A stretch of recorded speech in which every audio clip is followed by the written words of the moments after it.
لبيك اللهم لبيك لبيك لا في المدينة محمد نبينا بنور هدينا محمد نبينا بنور هدينا. The series of trainings embarked upon by the National Hajj Commission of Nigeria (NAHCON) for its staff continued with the second phase, focusing on anti-corruption, ethics and integrity. Speakers at the event, which took place at the Anti-Corruption Academy of Nigeria in Lafia, Nasarawa State, exposed participants to the issues of corruption, what it is all about and how to shun it. And such persons, people who commit such acts of mistakes, often are genuinely sorry, and most times they are pardoned if it's established that they are genuine mistakes. So corruption acts are deliberate acts. The presentations generated questions from participants on some of the issues discussed. NAHCON Chairman Barrister Abdullahi Mukhtar, who was represented by the Commission's Director of Administration, Dr. Ibrahim Sodengi, said the trainings are being organized in order to enhance the capacity of staff as well as alert them on the policy thrust of the federal government so as to serve Nigerians better. He then urged participants to make good use of the opportunity to bring out the potentials in them. The training, which lasted 3 days, was the latest in the series. At the end of it, Dr. Ibrahim Sodengi shed more light. The idea of bringing our staff here is to acquaint them with the code of conduct, with the rules, regulations, legislations that is relating to corruption and anti-corruption generally. Participants expressed their appreciation to NAHCON, saying the exercise is a welcome development. 2018 Hajj operation is going to be different from the previous one. We have learned a lot. Things that I was not really clear about, but I was able to, understand them more clearly. And I hope that everything that I learned here, I will take it to the National Hajj Commission and use it to make NAHCON a better place to work. But as far as this program, this training is concerned, it has exposed us to so many issues, that there are issues we took for levity, little knowing that it's going to work against the productivity of our commission.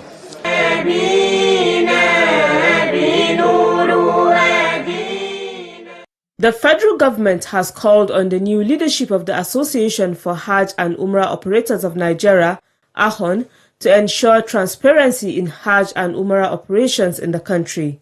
The Minister of the FCT, Alhaji Mohammed Bello, stated this at the annual general meeting of NAHCON. The minister, who was represented by an official of the ministry, Alhaji Oladimeji Hassan, urged NAHCON to consider religious and other factors while carrying out their business. Every association is a voluntary association. And when people come together to form a strong body with collective responsibility. So government appreciates the role the association has been playing, and want to enjoy you to please continue in the ways you have been operating. In his remarks, NAHCON Chairman Barrister Abdullahi Mukhtar appreciated the contributions of NAHCON in Hajj and Umrah exercise. It has greatly elevated the status of Hajj and Umrah industry beyond the shore of this country, but even before the relevant authorities in Saudi Arabia.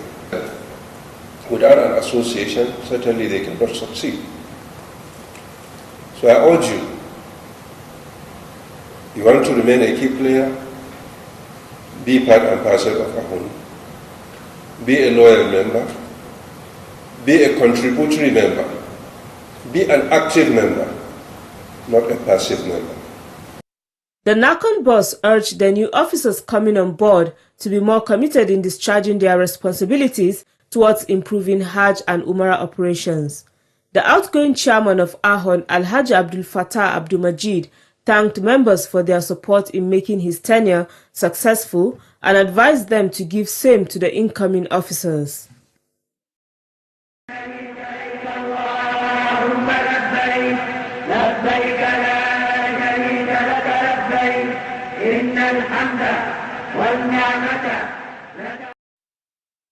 The National Hajj Commission of Nigeria, NAHCON, was established in 2007 by an Act of Parliament. Before then, it was simply known as the Directorate of Hajj Affairs under the Presidency, having metamorphosed from the Nigerian Pilgrims Board formed in 1975 to supervise Hajj affairs in the country. It's 10 years now since the establishment of the National Hajj Commission of Nigeria. The coming on stream of the Commission has no doubt been a major turning point in the history of Hajj affairs, with the pioneer chairman being Alhaji Muhammad Bello, who is the current Minister of the FCT. He was succeeded by Barrister Abdullahi Mukhtar, who was appointed chairman of the National Hajj Commission of Nigeria, NAHCON, in May 2015. His appointment coincided with the coming on stream of the APC administration under the leadership of President Muhammadu Buhari. The administration came to power under the change mantra and with a policy thrust of combating corruption and delivering good governance for Nigerians. Barrister Abdullahi Mukhtar is not a stranger to the Hajj system, having served in different capacities before his appointment as the chairman of the commission. The change philosophy of the Buhari administration, therefore, provided the needed impetus for the new leadership at NAHCON to galvanize the commission to greater heights. For a man who himself has had a track record of accomplishments, it was not difficult for him to key into the new thinking of government. The chairman's determination to work along the line of transparency and hard work has been able to identify some loopholes due to what happened in Nigeria, and it's just a coincidence of two identities.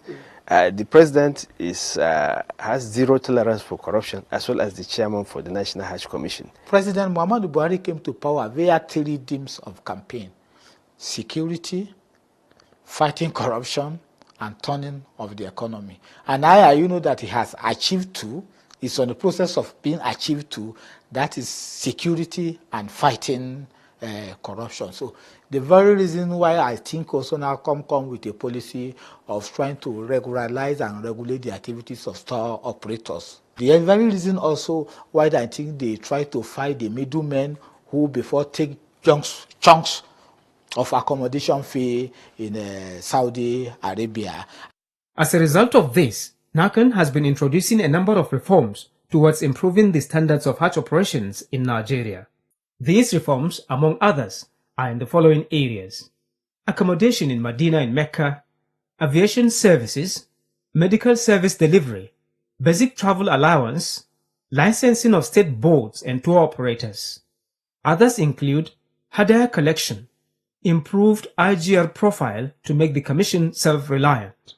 While making arrangements to secure accommodation for pilgrims during the 2017 Hajj, the federal government decided to deal directly with the property owners, thereby eliminating middlemen whose involvement in the past caused inflation in prices.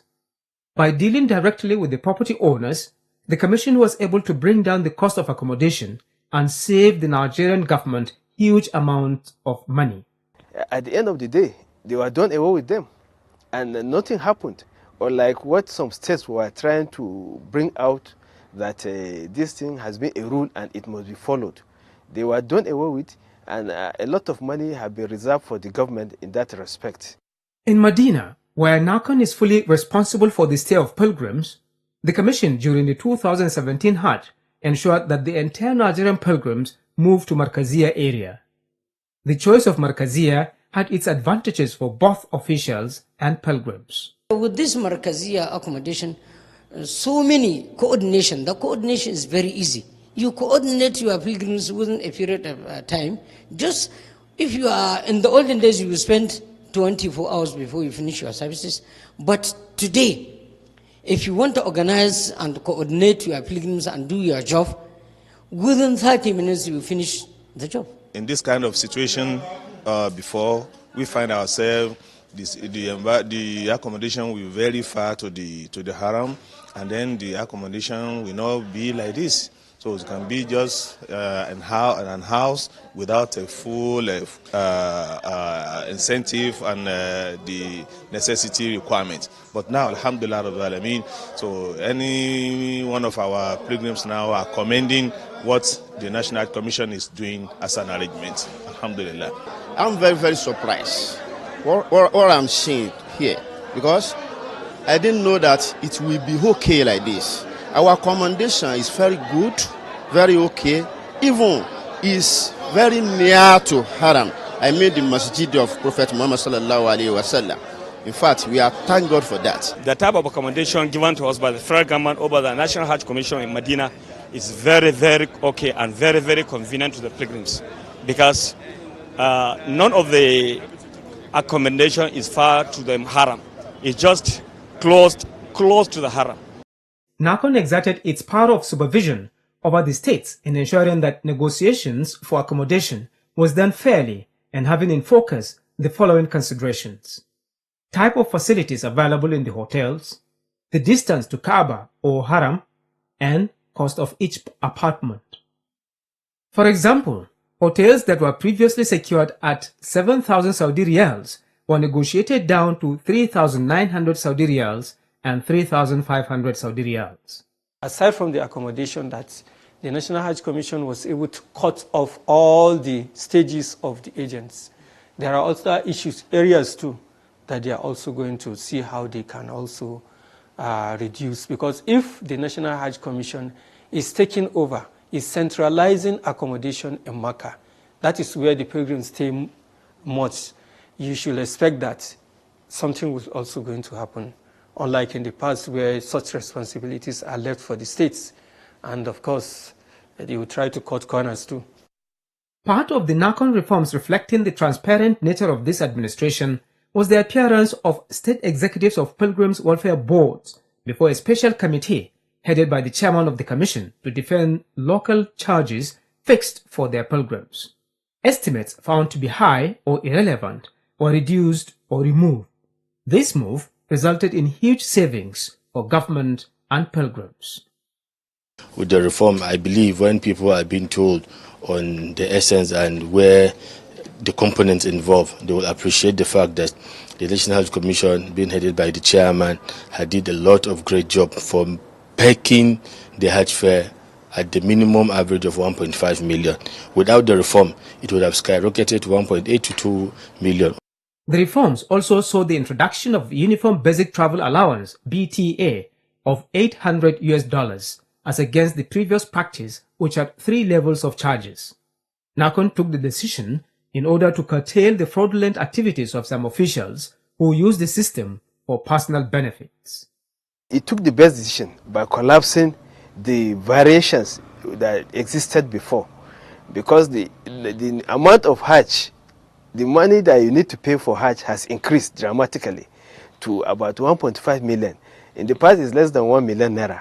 So the BTA was categorized into various groups. So if all pilgrims can pay 1.5 million naira, then it has to collapse the system of variation in terms of BTA. Because of the hike in the exercise this year due to high exchange rates that we now tagged as the devil, so I believe that's why they made it a flat rate, so that, of course, 1.5 million is a lot of money for an average Nigerian.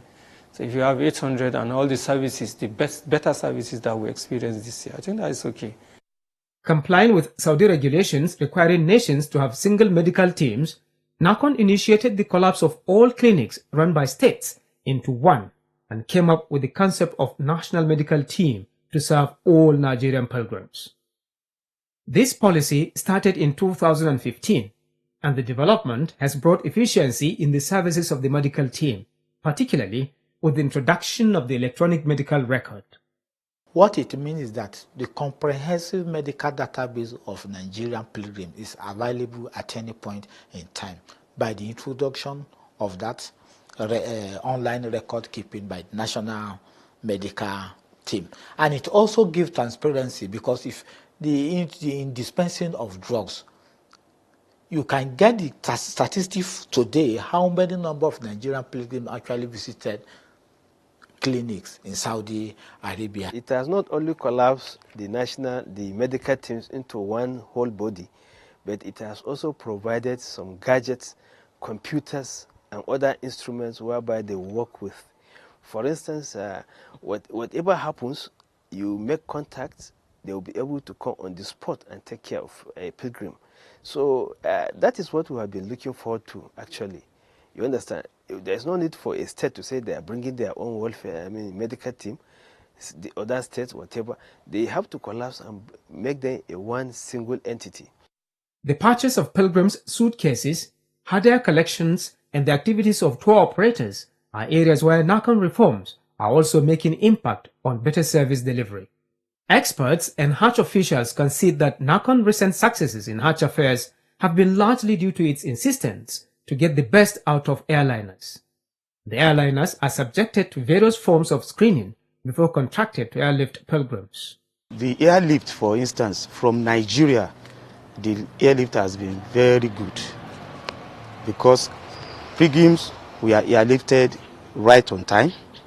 We don't have incidents of fire brigade issue we had before, that the Saudi authority will close their border against pilgrims and all those stuff. So this time around, the airlift of the pilgrims were done within schedule. The Central Command and Control is there to manage the aviation sector as well as the Nigerian pilgrims on a schedule of flights and movements of pilgrims.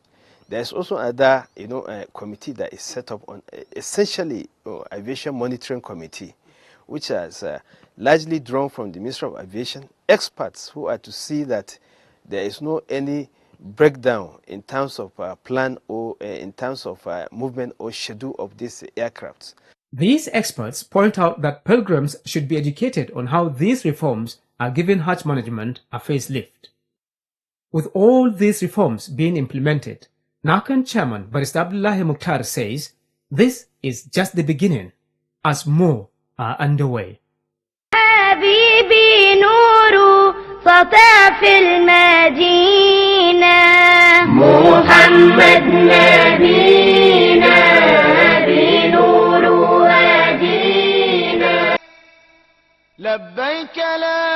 Hajj Talk focuses on the place of Hajj in Islam and the spiritual benefit accruing to one who undertakes this journey of a lifetime. We shall also be looking at what the religion says about the conduct of persons when they resume their normal lives after the Hajj. Our guide is Ustaz Abdul Hamid Muhammad, the Assistant Missioner Ansaruddin Society, Kaduna. He begins by providing an insight on why the Hajj is a major pillar of Islam.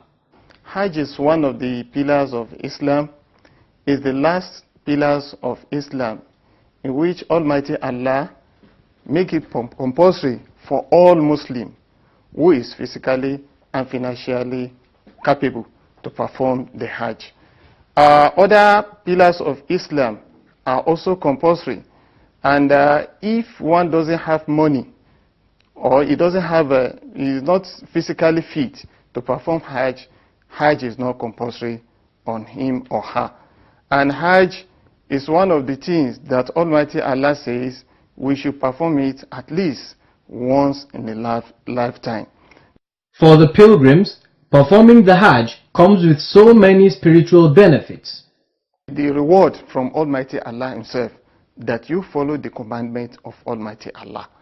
That is one. Firstly, the second thing is that one will be having the reward in this life. That is, if you perform Hajj, that means you follow the commandment of Almighty Allah. All your requests that you are requesting, all your prayer, automatically Almighty Allah will grant you for you, since you have followed His commandment. If somebody went to Hajj and you perform your Hajj according to the right of Almighty Allah and according to the right of, with the prescription of Prophet Muhammad sallallahu alaihi wasallam, we did it as we supposed to do it. So Prophet Muhammad says that such person will be clean as if he is a newborn baby. So he will be clean from a sin. So anything sin, Almighty Allah has washed it away, has deleted all the sins from his mind. Having gone through spiritual cleansing and seeking Allah's forgiveness during the Hajj, what does the religion say about the conduct of persons after performing the Hajj and are back home. We are expect of a Muslim whenever they return home, whenever they return back from a Hajj, all the ibadahs that you face there by praying, by doing tawaf and other things, and other, we know that when we return back home we cannot do tawaf again, we cannot do sa'i again, but there are some related worship that we can do, like doing nafilas, by assisting those who are in need, in which Almighty Allah will reward us. We should try as much as possible to be performing them. So, and by performing them, I know Almighty Allah is ready to reward such person. Hajj is being described as a journey of a lifetime. This is because performing it once is enough in the life of a Muslim. Will it then be necessary for Muslims who have the means to do the Hajj repeatedly? Almighty Allah says, وَحَجَّ الْبَيْتِ مَنِ اسْتَطَاعَ إِلَيْهِ سَبِيلًا. Almighty Allah did not say that we should be performing Hajj. He said we should perform Hajj once for whoever is capable. You have money, and there are some that are still crying behind you, and you have gone to Hajj, sponsor those persons. Almighty Allah says you are going to have the same reward that if you sponsor somebody to Hajj. Almighty Allah says you are going to have the same reward as if you went to Hajj by yourself. Hajj that you are performing, apart from the ones that you will perform, is Sunnah of Prophet Muhammad sallallahu alaihi wasallam. But the first one is compulsory, and Almighty Allah will reward for whoever perform Hajj once in his lifetime.